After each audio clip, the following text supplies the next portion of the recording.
Hello everyone, I hope you are doing well.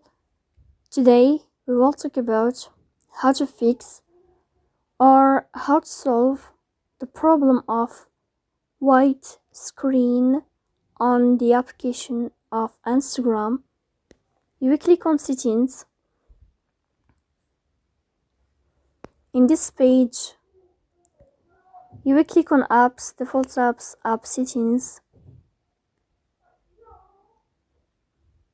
Here in this list, you will search about the application of Instagram. In this list here, you will find it as you see, and you will click. Then here in this page, you will go to first stop and you will click OK. Then you will enter to the window of storage. Then here in this page, you will click on clear cache. You will click just on clear cache. Then you will go to Play Store as you see, and you will enter. Here you will search about the application of Instagram.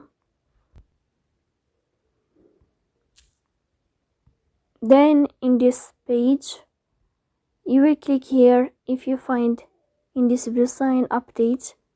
Then you will click to update your app and to solve your problem of white screen on the application of Instagram. So that's all. Don't forget to support us by like and subscribe. See you next time in another video, and thank you for your watching and your attention. Goodbye.